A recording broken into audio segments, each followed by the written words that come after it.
Okay, BookTube, hello. This is going to be a short video because I am in the midst of like a war between myself and a kidney stone that is completely ruining my life at the moment. It has been for the past month, but right now it's extra bad.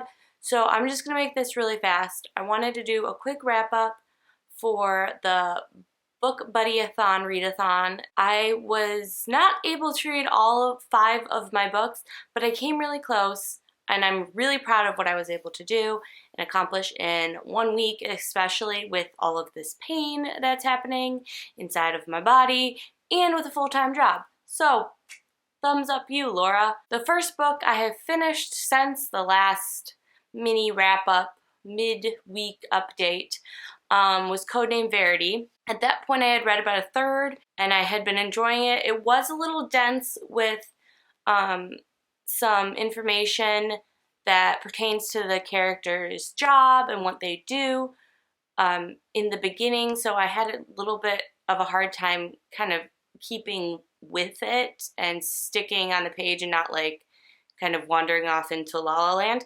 So what I actually did was I got the audiobook for this. I loved the voices that they used for it, and getting that Scottish accent and having someone actually say the words aloud kept my attention so much more than me reading words that literally they didn't mean anything to me. I mean, I don't know all the different kinds of planes that people flew in World War II. I know that it's important to this character and to the storyline, so it has to be there, and I appreciate that, but it's not something I really totally am interested in. I got the audiobook. It worked really well. By the time I got halfway through and finished like the first part of this book, I was sold and I was ready to keep going, and the second half was a breeze. I finished it so quickly. I listened to it on audiobook only when I was driving because I didn't want to stop the story. So I ended up really enjoying it. I'm going to go ahead and give this book a 4 out of 5 stars. A 4 instead of 5 just because it was kind of dense in the beginning and hard to get into, but I had heard so many wonderful things about it, and my buddy Shreya had given it a 5 out of 5 stars, so I wasn't going to give up on it. But it was a little difficult. I'm glad I'd made the decision to get the audiobook. If you get this book, I would suggest you read the author's debriefing, as they call it in the back. You can appreciate the writing more, and you can appreciate what lengths she probably had to go to really nail down the details and the facts that were put into this historical fiction, and it just really made me respect the book even more. It is a beautiful story of friendship, and I'm definitely going to read the companion novel, which is Rose Under Fire, I believe, at some point in the near future. It was definitely a good book. I recommend it. Okay, next. The next book that I read for BookBuddyAthon was the book that I read just because, and that was The Sculptor by Scott McCloud. This is a graphic novel, beautiful pages. Can you see any of it? I really don't know. Story about a guy who pretty much makes a deal with death, and that was intriguing, and then the fact that it was a graphic novel was intriguing, and then the fact that it was in blue, my favorite color, was really cool too. So I read it in 2 sittings technically, but it could have been 1. I don't really know much about graphic novels, so it's it's kind of hard to put a rating on this one. Like, I have nothing to compare it to, you know what I mean? But I think for now I'm going to give it a 4 as well. This book literally made me gasp at one point. I actually laughed at myself because I was reading it. I got to the next page. I read a blurb and I was like, did you really just do that? Did you really just gasp at this? I did not think that a graphic novel could give me the amount of emotions that I had reading this. I really enjoyed the story. I enjoyed the artwork.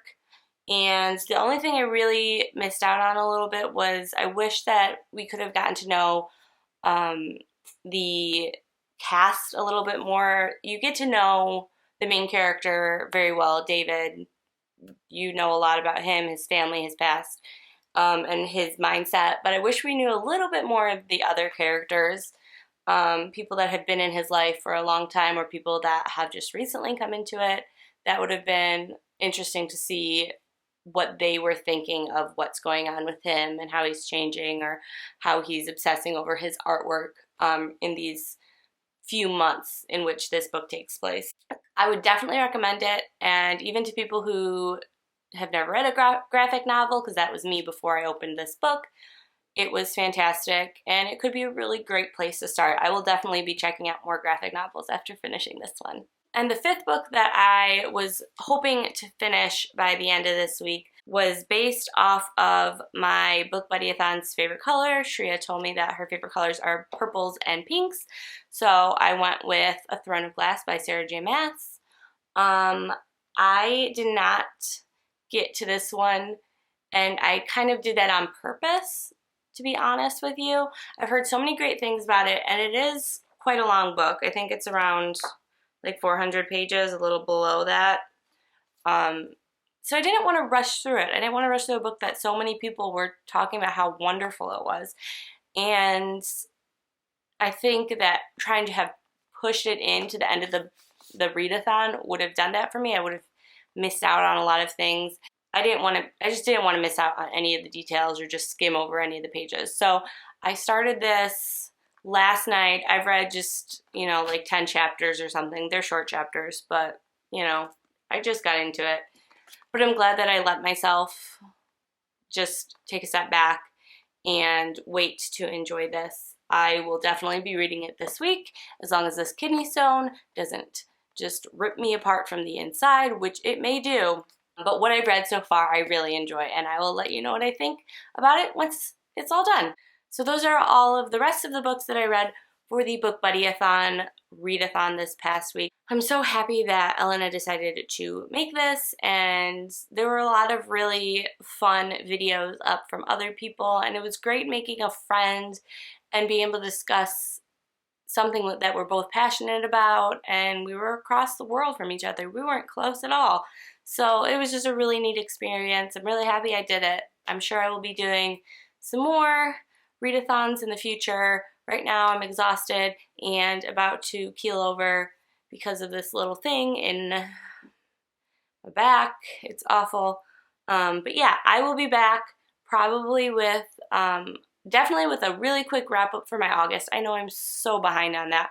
And then the TBR for the rest of the month, which will be a little bit on the short side since I just read almost 5 books already.